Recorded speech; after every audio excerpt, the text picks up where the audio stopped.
Naomi Carter shifted her gym bag higher on her shoulder as she stepped off the city bus and onto a wide sidewalk.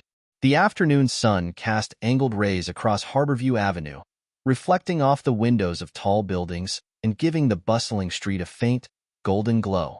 Once upon a time, she would have noticed every detail of the environment with a soldier's vigilance, but she was trying to live a simpler life now, something more peaceful than her years in the Navy. At 32, Naomi had already lived what felt like several lifetimes. She'd served in special warfare as a Navy SEAL, an elite role that was met with skepticism from many who didn't believe women should be in such units, let alone a black woman. She had endured relentless challenges, from punishing training regimens to dismissive attitudes. But now, she was home, content with daily life in Stonebridge City. She rented a small one-bedroom apartment on the outskirts and taught martial arts a few days a week at a local community center.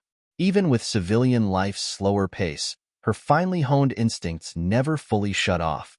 As she strolled down the block toward a row of shops, she sensed a group of men leaning against a parked van. Something about the way they eyed her prickled her nerves. "Yo, check her out," muttered a tall man with a scar above his eyebrow. His name, she'd learn later, was Sam Bivens. His two companions, Connor Caldwell and Toby Jenkins, shared a rude laugh. A wave of tension skimmed across Naomi's spine. She gave no response, instead continuing her path, gaze forward, steps measured. She had no interest in a confrontation. "Hey, sweetheart," Toby called out with mock cheer. "Why the cold shoulder?" Naomi kept walking. In her experience, acknowledging men like these did nothing but embolden them. She reminded herself she was off-duty, just a private citizen with no desire for trouble. Their laughter, however, only grew louder. The sidewalk was busy, and passers-by seemed to pay little attention. Naomi recalled her training. Remain calm, never show fear, and only react if there was a real threat. But she couldn't shake an uneasy sense that these three wouldn't just let her be. Sam picked up his pace, stepping onto the sidewalk behind her. "You're too good to say hello, huh?" he snapped. "Come on, let's have a little chat." Naomi took a slight breath. The city's hum, car horns, distant chatter, became more pronounced in her ears as adrenaline trickled through her bloodstream. She noticed that Toby and Connor flanked her on either side now, with Sam slightly behind. Civilians around them were oblivious, rushing through their own errands. "You're making a mistake," Naomi said quietly. Her voice wasn't loud, but it carried a chilling weight. Sam stepped forward, still wearing a sneer. That was when she abruptly pivoted and locked eyes with him. He paused, caught off guard by the intensity in her dark gaze. "What are you gonna do? Scream for help?" A small smirk tugged at Naomi's lips. "No," she replied softly. "I'm giving you one chance to walk away." But Sam Bivens wasn't backing off. He took her silence as a challenge rather than a warning. He licked his lips, glanced at his friends, and nodded. They closed in. The tension was a coil about his spring.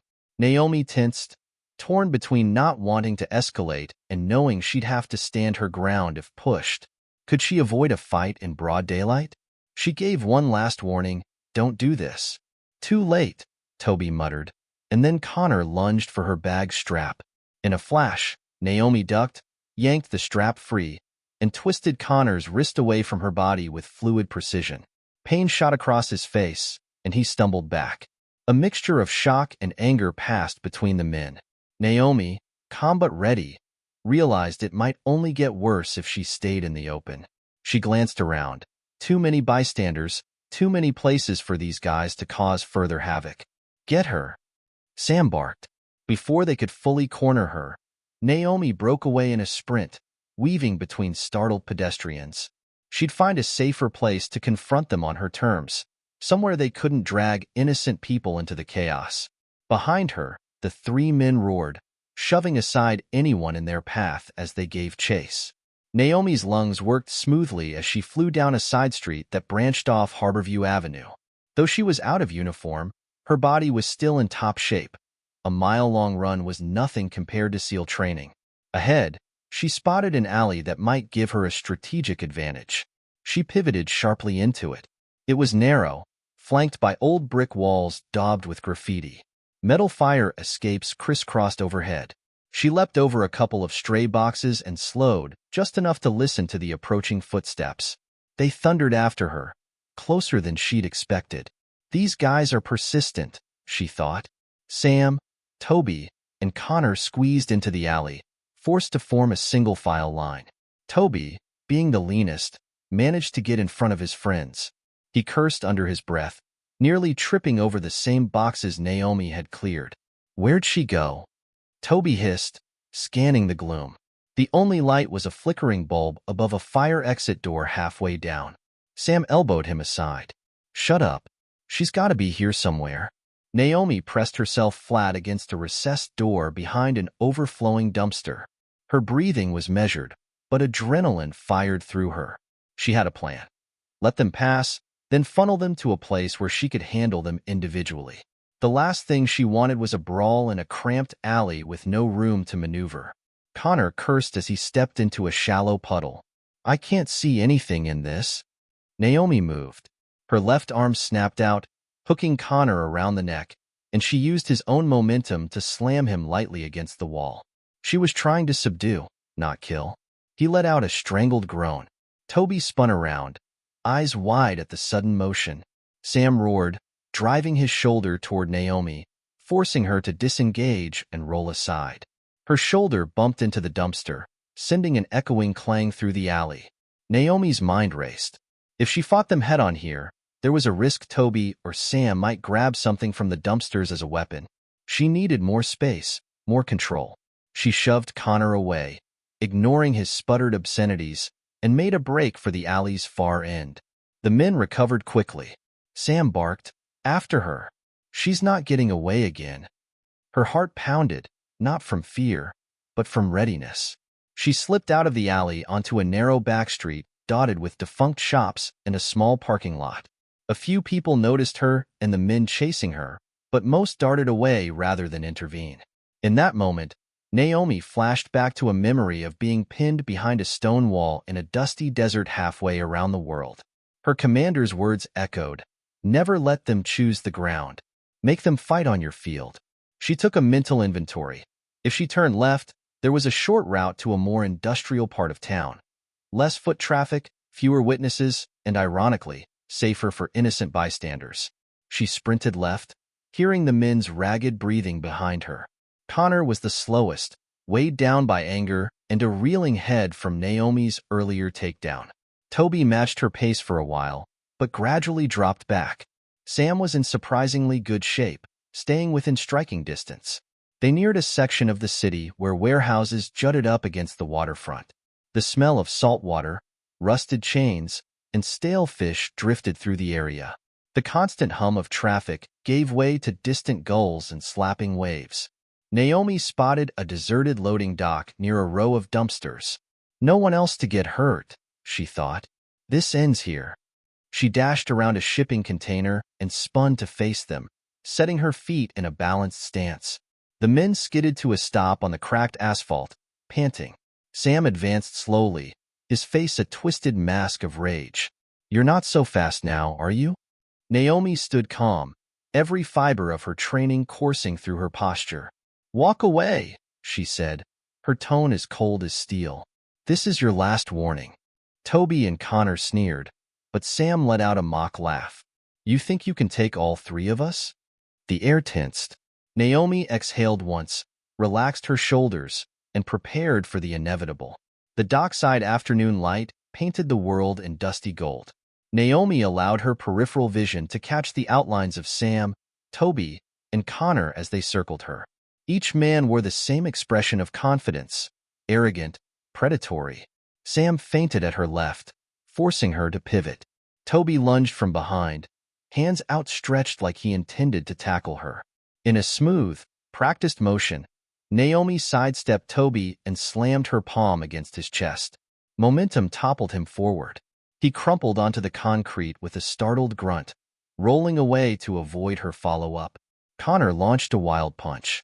Naomi instinctively ducked, her breath steady, and drove a knee into his abdomen. Air whooshed out of his lungs as he staggered, doubling over.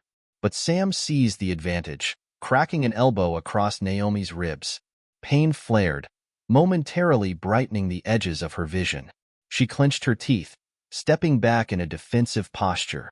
Not bad, Sam growled, moving in with more caution now. But not good enough. It was 3 against 1, and these men fought with raw aggression. She might have superior skill, but they had numbers and reckless rage. Toby snatched at her again. She blocked him with a forearm and countered with a strike to his jaw. He stumbled, cursing.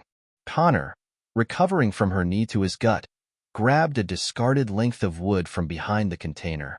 Naomi's senses flared. A weapon changed the balance. She pivoted to face Connor, but Sam took the moment to swing at her side again. She twisted, but the strike glanced off her shoulder, sending a jolt of pain down her arm. They were pressing her hard, ignoring each other's near misses, all focusing on wearing her down. Naomi spotted an opening. Toby was a step too close to Connor, who was hefting the wood like a club. If she could maneuver them into each other's space. She sprang forward, feinting a blow at Toby. When Connor lunged in to defend, she pivoted, letting Connor's would come down onto Toby's shoulder instead of her. Toby yelped in shock, more wounded pride than injury. She whipped a lightning-fast kick into Connor's thigh, buckling his stance. He lost his grip on the wood. Sam snarled, "Stop messing around," and charged, arms wide. Naomi ducked the tackle, but he managed to catch a handful of her hair, yanking painfully. She roared in anger, driving an elbow into his ribs. He staggered, releasing her hair. Toby, recovering from the accidental strike by Connor, advanced again, face red and teeth bared. She blocked his punch, turned, and slammed him backward into Sam, who was still hunched in pain. Both men lurched and nearly fell. Connor tried to grab her from behind again, but Naomi swiftly shifted her hips, hooked his arm, and flung him over her shoulder. He hit the concrete with a heavy thud, groaning. Yet, in that instant, she felt a sharp sting along her forearm. Toby had produced a small knife. She glimpsed the blade as Toby's wild slash left a shallow cut. Naomi hissed, stepping back. A warm trickle of blood stained her sleeve. For a fraction of a second, she debated how far this could go. Once a weapon was involved, all bets were off. She'd be justified in disarming him by any means. In the Navy, lethal force was permitted under immediate threat, but this was a civilian setting. She needed to end this without crossing that line. Toby sneered, eyes alight with cruel glee. "Gotcha." Naomi tightened her stance. "Put that down, or you'll regret it." Sam and Connor were slowly getting up, each bruised and panting. Toby feinted at her with the blade. Before he could attempt another slash, Naomi lunged forward, capturing his knife hand with a crushing grip. She twisted his wrist just enough to loosen the blade, a maneuver she'd practiced countless times. Toby screamed as the knife clattered to the ground. She kicked it aside. Sam watched, rage and disbelief warring on his face. "Enough," he bellowed. "We'll finish this later. We're out of here." He grabbed Toby's collar, practically yanking him free of Naomi's grip. Connor, wincing, stumbled forward to join them. Naomi, chest heaving, allowed them to retreat. Chasing them was risky, especially with a bleeding forearm. As they backed away, Sam leveled a furious glare at Naomi. "This isn't over," he snarled. "We'll see you around, soldier girl." Naomi forced herself to remain still, ignoring the pain in her ribs and arm, ignoring the burning desire to ensure these men never threatened her, or anyone else again. She watched them disappear behind stacks of pallets and vanish into the industrial maze. The dock fell silent, except for distant boat horns.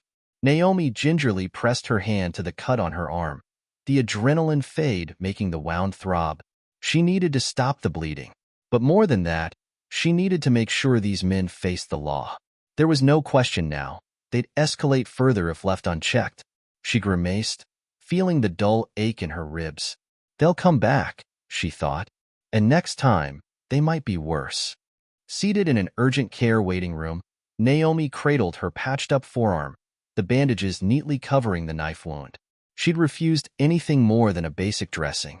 Her physician gently insisted on a tetanus booster, so she complied.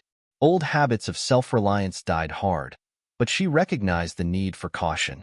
When the nurse called her name, Naomi collected her paperwork and stepped up. After verifying details, she quietly asked, "Is there a phone I can use? Mine's battery is dead." "Sure thing," the nurse responded, handing her a wall-mounted phone. Naomi dialed the local police station. The voice on the other end was official, if a bit indifferent. "Stonebridge Police Department. This is Naomi Carter," she said calmly. "I need to report an attempted robbery and assault." She provided a succinct account, mentioning times, locations, and descriptions of her assailants. The operator took notes with mild curiosity in his tone, like he wasn't fully convinced. "We can have an officer meet you, Ms. Carter," he said at last. "Where are you now?" Naomi relayed the clinic's address, resisting the urge to mention her military service. Sometimes that detail brought more complications than help, especially if the police assumed she could handle it herself, and thus might not take the assault seriously. She hung up, mind spinning. She'd done the correct thing by calling the authorities. Outside, dusk was settling. The orange glow of street lamps warmed the sidewalk. As Naomi stepped onto the curb, she spotted a patrol car pulling in. A short, stocky police officer named Officer Melissa Quinn exited the vehicle. Her expression was polite but guarded. "You Naomi Carter?" she asked. "Yes." "Mind giving me a rundown of what happened?" Naomi laid it out. The harassment near Harborview Avenue, the chase, the confrontation by the docks, and the fact they'd pulled a knife. She omitted no detail of her own actions, including the hand-to-hand fight she'd initiated to defend herself. Officer Quinn's gaze flickered with interest. "That's quite a story," Quinn murmured. "So you're saying you disarmed the suspect?" "I had no choice, officer. He cut me once." Naomi tapped the bandage lightly. "I have a right to defend myself." Officer Quinn nodded. "Absolutely. We can put out a notice to patrol units, see if we can locate these guys." She paused, scanning Naomi's stance. "You handled yourself pretty well." Naomi shrugged. "I'm a martial arts instructor now. Trained a bit, that's all." Officer Quinn's eyes narrowed slightly. Perhaps noticing Naomi's quietly confident posture, she said nothing more about it. "Let's head to the station so you can file an official statement.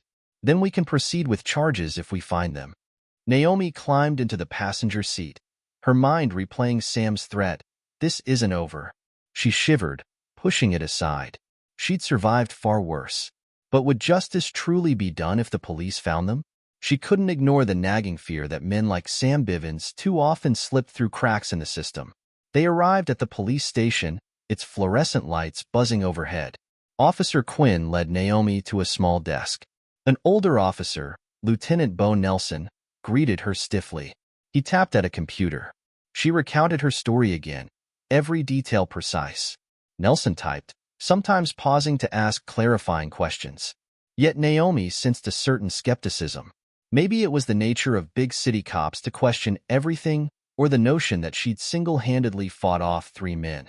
Or maybe it was something else, her being a black woman claiming a justified act of self-defense, possibly outside the officer's usual narratives. She reminded herself that not all cops were the same. Some cared. Some didn't. Quinn seemed earnest enough, nodding in agreement at key points. Finally, Nelson sat back, crossing his arms.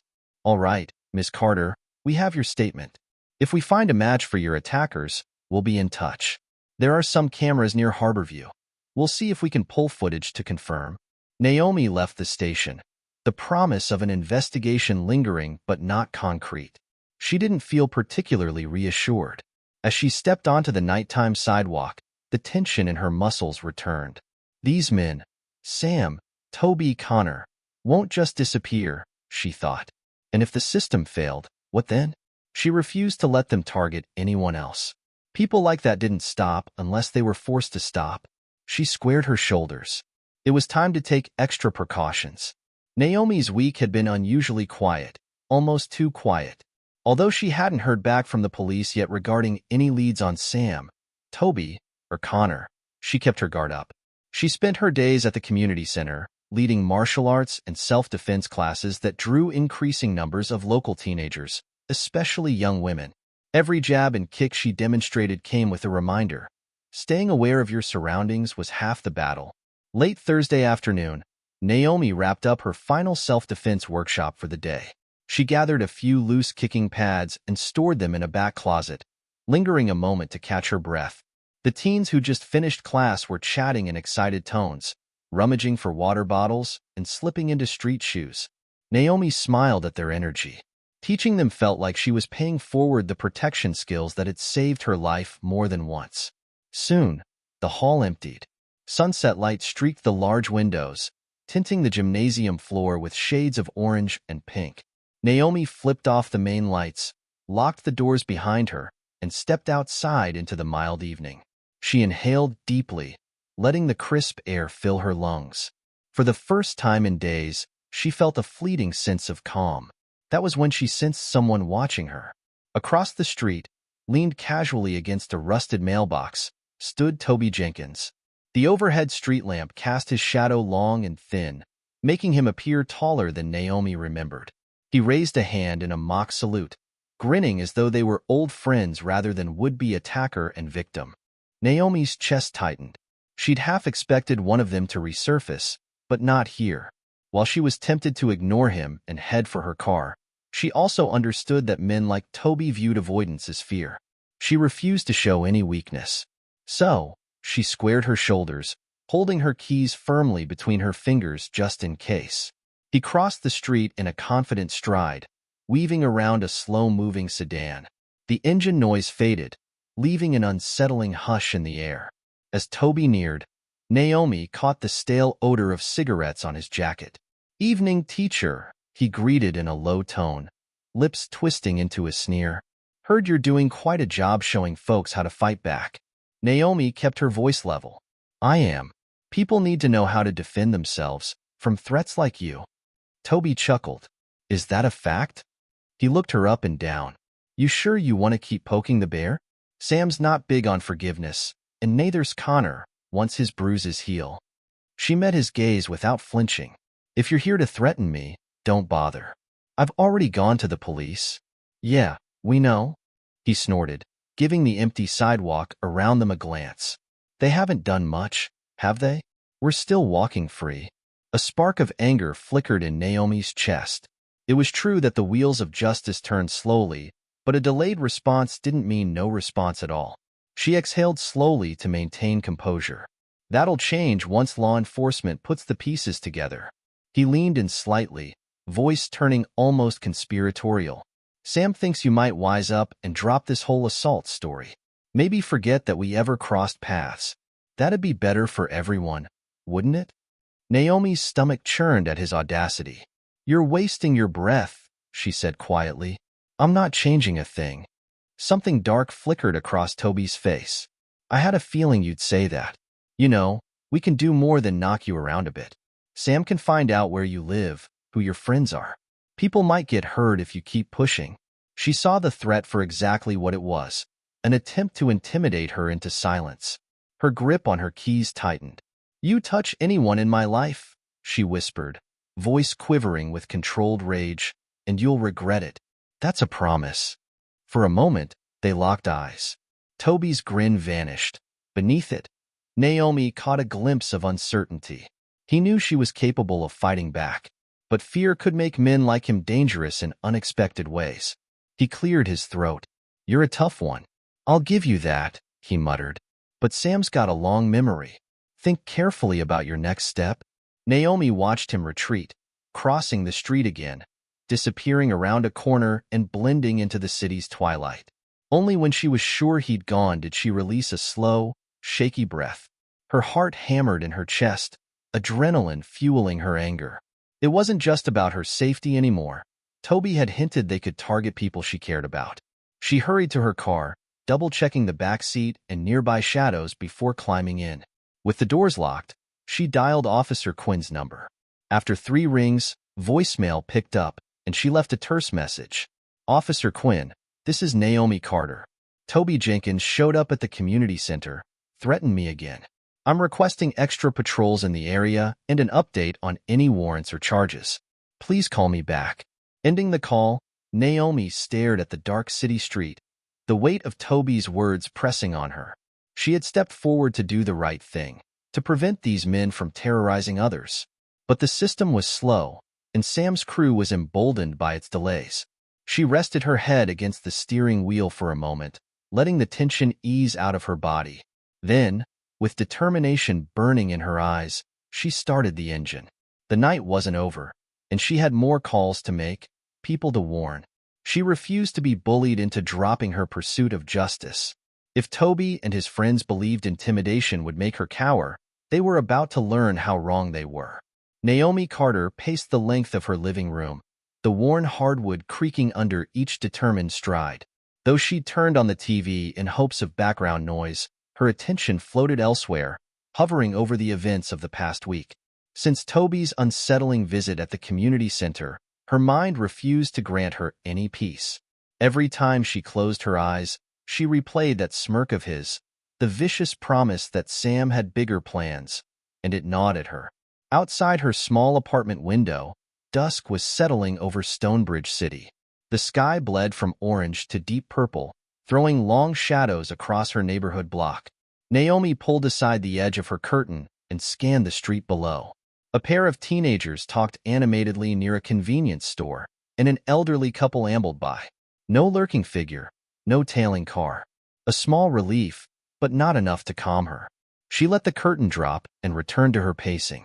She hated feeling caged, powerless, waiting for law enforcement to make the next move. She trusted Officer Quinn, who seemed competent and earnest, but the system moved slowly. She'd spent enough time in the military to know that timely action made all the difference between success and failure. The police might not act until they had airtight proof, until, potentially, it was too late. Her mind landed on Morgan Hayes, a friend from her Navy SEAL days. He'd been a steady force during the toughest parts of their training, remaining calm under unimaginable stress. Now he worked as a private investigator in Stonebridge. If anyone could dig deeper into Sam, Toby, and Connor, it was Morgan. She grabbed her phone and tapped his number. It rang just long enough for her to worry he might not answer, but at the final ring, his familiar baritone voice picked up. "Naomi Carter," he said, sounding genuinely surprised. "Long time no hear." A wave of relief swept through her. "Morgan, I need your help." He didn't ask why, only said, "Name the place. I'll be there." An hour later, Naomi found herself opening her front door to Morgan's broad form. His short beard had a touch more gray than she remembered, but otherwise he was the same steady presence who had once helped her gut through brutal training evolutions. He stepped inside, scanning the small living room with that same sharp gaze he'd once used to survey a mission site. "Nice place," he said quietly, taking note of the shadows under her eyes. "You holding up okay?" She released a shaky breath, leading him to her couch. "I've been better," she admitted, settling down. "But you know me. I'll manage." Morgan took the seat across from her and folded his hands. "Tell me everything." She began with the harassment near Harborview Avenue, describing how Sam, Toby, and Connor had escalated their behavior, chasing, cornering, and even pulling a knife on her. She added details of the police station visit, Toby's visit to the community center, the slow-moving investigation. Morgan's only interruptions were clarifying questions about names and times. When she got to the part about Toby threatening to hurt people close to her, Morgan's jaw tightened. They're not just random bullies, then. They're organized enough to plan and follow through on intimidation. The police haven't made any arrests yet? Naomi shook her head. No. Officer Quinn's been supportive, but it's out of her hands if there isn't enough solid evidence. And Sam's crew is good at vanishing when uniforms show up. Morgan leaned forward, elbows on his knees. Stonebridge has its fair share of street-level criminals who know how to game the system. Plea deals, intimidation, or just slipping away when cops come calling. It's a vicious cycle. She sighed. That's exactly what I'm worried about. I reported the crime, I gave statements, but so far, it's just me waiting for the next threat. Morgan nodded, mulling it over. I've handled cases like this before, small-time thugs who escalate quickly.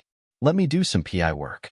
I can check out their backgrounds, see if they have pending charges, or if they're connected to anyone higher up the food chain. If they're working for bigger fish, that might give the authorities more incentive to clamp down. Her shoulders loosened slightly. I appreciate that. I just can't sit on my hands while they roam free. He studied her quietly for a moment, memories flickering of the determined young woman who had defied every skeptic during BUD/S training.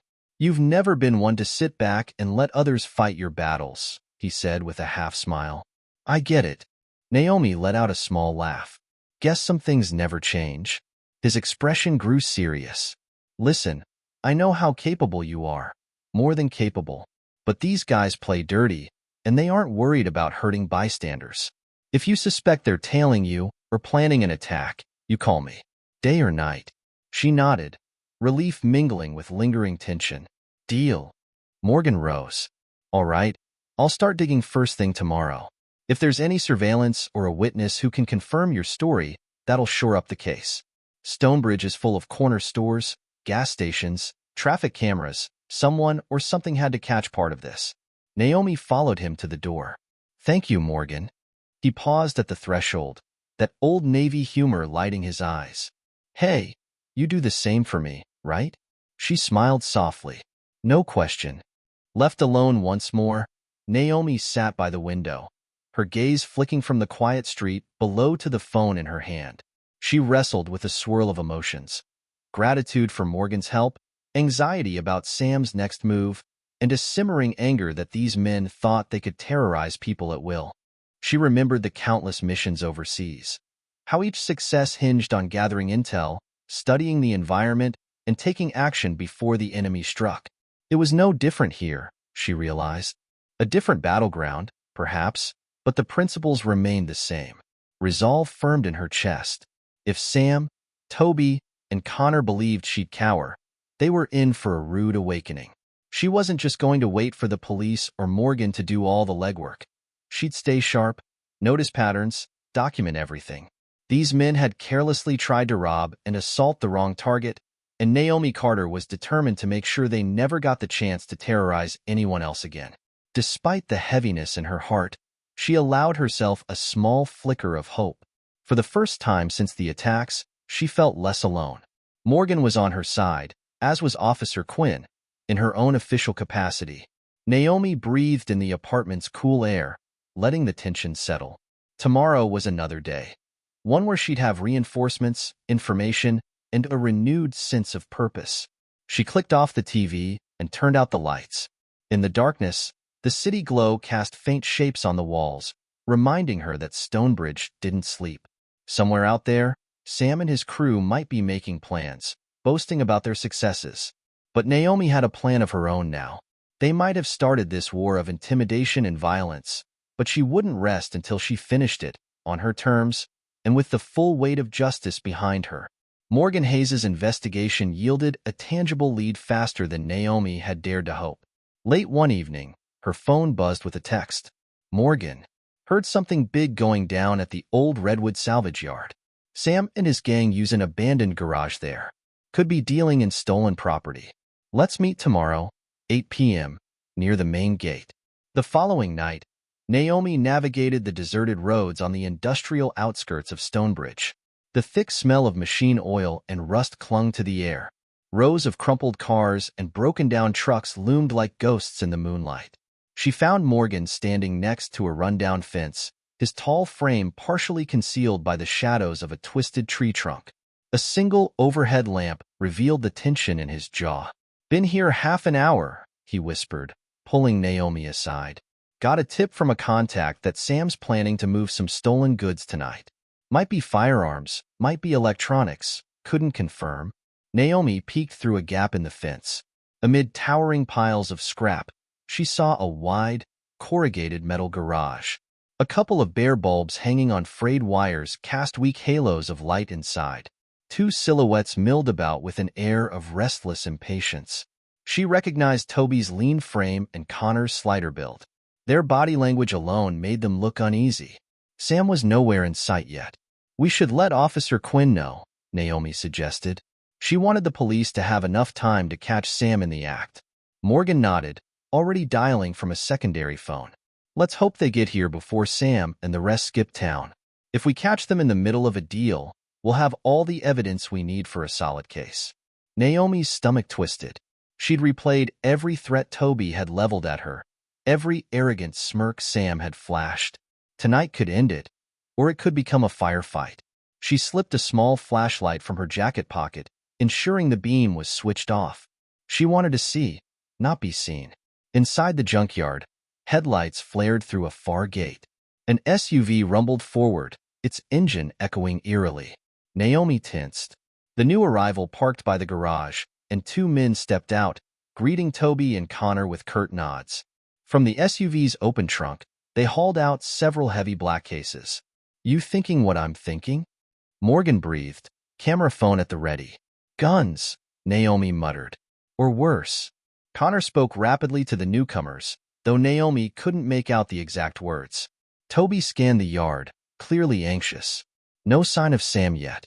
Then, as if on cue, Sam Bivens emerged from the rear of the garage. Even at a distance, Naomi could sense his presence, his shoulders set, posture commanding. He flicked open one of the black cases, verifying the contents. A sly grin spread across his face. Morgan started filming from a gap in the fence, capturing the entire exchange. "This is perfect," he whispered. "Once Quinn's officers roll in, they can catch them red-handed." But Toby, perhaps alerted by a flicker of movement or a stray reflection, suddenly froze. His eyes darted toward the fence line where Morgan crouched. Naomi's heart lurched. Toby barked something at Sam, and immediately, Sam and Connor grabbed handguns. The two strangers from the SUV swung their gaze around, startled. "They've spotted us," Morgan hissed, ducking low. Naomi acted on instinct. She slipped through the fence, ignoring the sharp wire scraping her jacket, and rushed along a row of stacked metal pallets. She wanted to draw attention away from Morgan, who still held the camera phone. If Sam or Toby came after him, they might destroy the only hard evidence linking them to the stolen goods.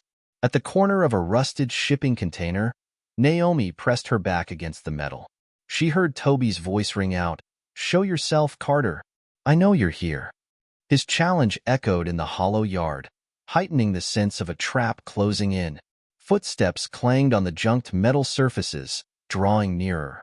Before Toby could round the corner, Naomi dropped low and swept his legs out from under him with a powerful kick. He crashed to the ground, gun flying from his grasp. She seized it, yanking it out of reach. Toby snarled, "You again." But Naomi cut him off by slamming a forearm across his chest. "Stay down," she growled. Just then, Sam swung into view, pistol in hand. Naomi barely had time to push aside Toby and roll behind a stack of dented barrels. A shot rang out, reverberating through the scrapyard. It pinged off metal, sending sparks. Her heart hammered. She could handle a fight, but not a gun battle in a maze of metal. She peered around the barrel, adrenaline spiking. Sam advanced, searching for her, muzzle sweeping the shadows. Connor was behind him, scanning for Morgan, who had vanished deeper into the junkyard. A sudden wash of red and blue lights strobed across the yard, slicing through the darkness. Naomi's relief was immediate. The police had arrived. Sirens cut the tense air. Orders were shouted, "Drop your weapons! Hands in the air!" Their voices echoing across heaps of twisted steel. Sam cursed. With the flashlight beams painting him in stark relief, he clenched his jaw and made a desperate move. He bolted for the SUV, flinging the half-sealed gun case inside. Connor sprinted in the opposite direction, lost behind a mountain of crushed cars. Toby, still dazed on the ground, tried to scramble away from Naomi, but she pinned him in a swift hold. One officer sprinted into view, yelling for Sam to freeze. Sam pivoted, weapon raised, but Naomi dove forward, hooking his wrist with a well-timed strike that sent the gun tumbling. Another officer seized Sam, wrenching his arms behind his back. Around them, the entire yard flooded with more squad cars, engines and lights rumbling, corralling every suspect who tried to slip away. Naomi dropped to her knees, muscles shaking with spent adrenaline, as officers cuffed Toby and Sam. Morgan stepped out of the shadows, phone still recording.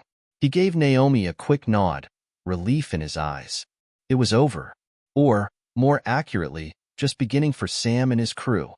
The arrests, the charges, the inevitable court case. But in that moment, among the twisted scrap and flashing sirens, Naomi felt a profound weight lifting from her chest. Together, she and Morgan had finally cornered the men who thought intimidation could keep them safe from justice. Exhaling hard, Naomi watched as Toby was shoved into a squad car, Sam soon following. Their glares, once so arrogant, had dimmed into grim resignation. The night sky above shimmered with stars beyond the city lights. For the first time in weeks, Naomi believed she might finally get some rest, knowing Sam and his gang were in custody where they belonged. Sunlight streamed through the courthouse windows, warming the polished wood floors and lending a surprising softness to a place usually steeped in tension. Naomi Carter arrived early, wearing a tailored gray blazer over a simple blouse, her hair pulled back neatly. Despite her calm exterior, her heart pounded at the thought of facing Sam, Toby, and Connor in open court. Today, their trial reached its conclusion. Inside, the hall buzzed with murmured conversations as people found their seats. At one end, Toby and Connor sat rigid in dress shirts, their eyes flicking around the courtroom with nervous energy. Sam, on the other hand, exuded a sullen defiance, posture stiff as he occasionally cast glares across the aisle. Naomi caught one of those looks when she took a seat in the row just behind the prosecution's table. She refused to look away first, matching his stare until he finally dropped his gaze. Gloria Sandoval, the sharp-eyed prosecutor, organized her notes at the front. Nearby, Morgan Hayes sat quietly, ready to testify regarding the night at Redwood Salvage Yard. Officer Melissa Quinn also waited, uniform crisp, prepared to confirm the evidence she and her fellow officers had collected. Naomi felt a surge of gratitude for all of them. Without their quick work, Sam's trafficking and intimidation could have slipped through the cracks. As the bailiff called the court to order, the judge entered, a composed, middle-aged man with a gentle, commanding presence. Once everyone was seated, Gloria Sandoval delivered a succinct opening remark, summarizing the charges: attempted robbery, assault, possession of illegal firearms, and various related crimes. The defense attorney, a wiry man with a smooth voice, tried to paint the defendants as victims of circumstance. He pointed to Naomi, alleging she'd provoked the fights due to her advanced training. He suggested Morgan and Naomi had intruded upon a private business deal, an argument that stretched credibility to its limits. But Naomi had heard enough to know the defense was grasping at straws. When Gloria called Naomi to the stand, the hush in the courtroom intensified. She was sworn in, then answered questions about the original harassment near Harborview Avenue, the subsequent chase, and the threatening visit Toby made to her workplace.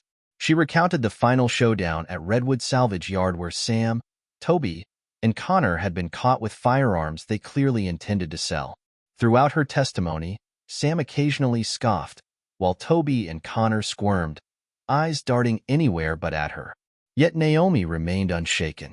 Each detail she provided lined up with the police reports and the video Morgan had filmed.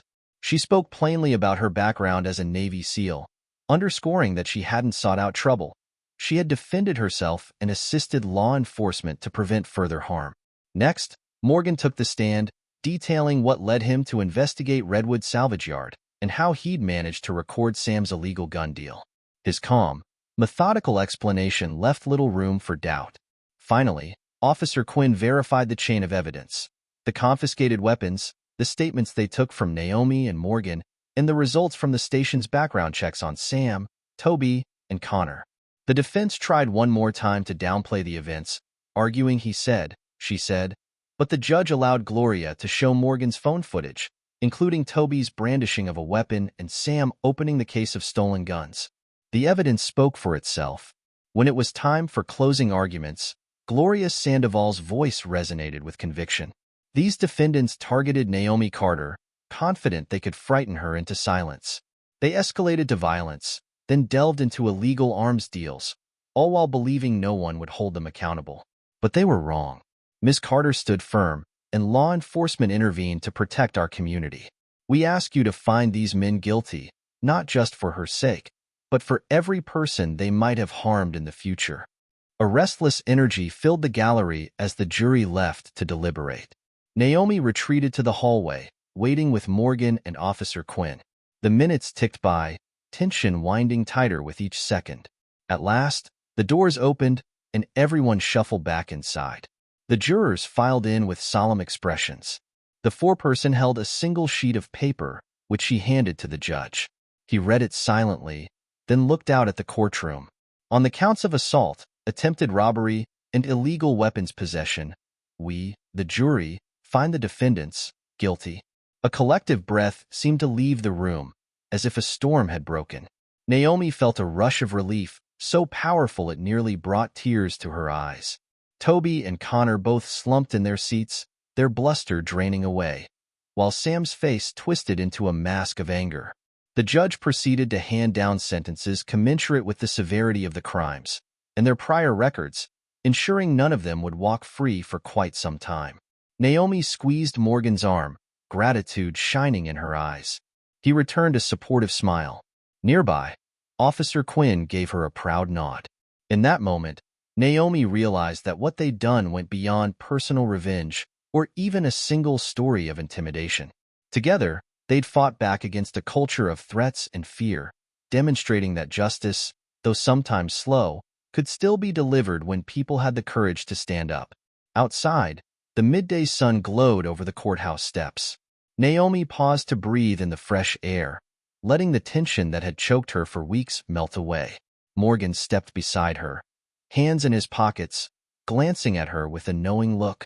"You did it," he said softly, as if reading her thoughts. "We did it," Naomi corrected, warmth in her tone. "You, me, Officer Quinn, and Gloria. Without any of you, I'd still be looking over my shoulder." Morgan offered a nod, letting silence speak for their gratitude. They each took a slow step down toward the busy street. Naomi's gaze drifted over the city skyline. Somewhere behind those towers and neighborhoods were people she had protected, even if they'd never know her name or what she'd done. At last, Naomi glanced back at Morgan, determination flickering in her eyes. "I'm not done. I'm going to keep teaching self-defense, keep speaking out. People need to know they can fight back, and that the system can work if we push it to." Morgan's face broke into a smile. "I figured you'd say that. Count me in whenever you need extra help." They descended the final steps, where crowds moved about their day, unaware of the victory just won inside that courthouse. Naomi Carter exhaled, letting the sun warm her face. She felt lighter than she had in a long time. For the first time since she'd been cornered in that alleyway weeks ago, she wasn't bracing for the next attack. Instead, she walked forward, free, unafraid, and ready to channel her hard-won courage into a new mission, ensuring that anyone facing threats like Sam Bivens and his crew would never have to stand alone.